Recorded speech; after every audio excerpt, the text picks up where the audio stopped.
Hi, everybody, and welcome to the behind-the-scenes version of Inside Investigations. Senior investigative producer Marnie Zambri is with me, and I have two words for you. Angela Hodges. Yeah. She's an interesting lady. You have to see her to believe her. You have to see her in action. You can't just look at her on tape and see and get a real sense of how thoughtful, I say thoughtful very loosely, but also how Deliberate she is in basically trying to take people's money and trying to convince them that she is a legitimate business owner. In some corner of her mind, do you think she believes she is? I think in some corner of her mind, she believes that she is providing a service by giving them hope that they're going to get their trees taken down. But she can never follow through. She either just takes the money and never comes back, or she takes the money, she does a little bit of the job and feels like, I did something.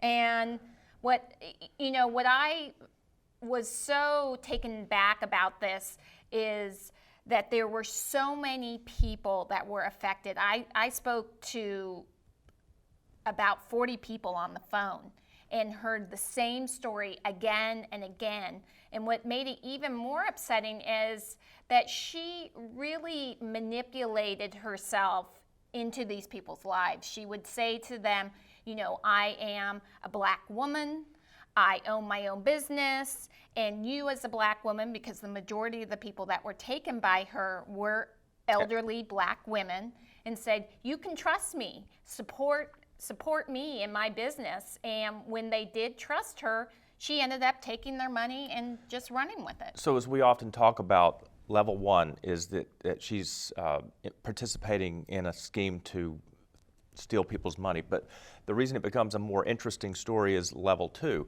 She figures out how to manipulate the magistrate court system. Now here's my question. Did she stumble into that, Marnie, and show up at magistrate court a couple of times, or not show up and realize nothing's happening to me? Or do you think that she methodically figured it out? I don't know that she methodically figured it out. I think that she just found that when she would show up, not much would happen. And if she didn't show up, she wasn't, there wasn't somebody knocking on her door saying you missed your court date, especially when it came to these civil court proceedings. A law enforcement sees it as a business dispute. So they're busy doing what they do in terms of going after more high-profile criminal suits. So this is seen as a business dispute. It's not seen as somebody stealing something from somebody. So she probably found out very quickly, if I don't pay, or if I don't fulfill this job that I said I was going to do, nothing's going to happen to me. If you can sleep at night and if you can live with yourself for doing this, you can make some money. Well, what was even more interesting is that after we started to dig into this, we found that this business was a family business, and it was something that her father did for years and years and provided a legitimate business. And some of her other family members tried to provide the same business, but somehow she got into it and either got in over her head or found out these loopholes in the magistrate system and realized, you know what? I don't have to do all this work. I don't have to fulfill my contracts because nobody is going to hold me accountable. And then that takes us to level three of the story that makes it even more compelling, the showdown with the judge. And it was heartbreaking, but so frustrating to go to hearing after hearing and seeing how, one, she wouldn't show up and there would be no repercussions. And then when she did show up, she would just try to work the system. And it was so frustrating to sit there because some of these victims came to every hearing to see if something would actually happen. And when it wouldn't, time after time, you could just, I spent a lot of time talking to the victims afterwards when they were crying because they've lost their money. They've lost their hope. One victim wanted to build a garden for her son who was sick.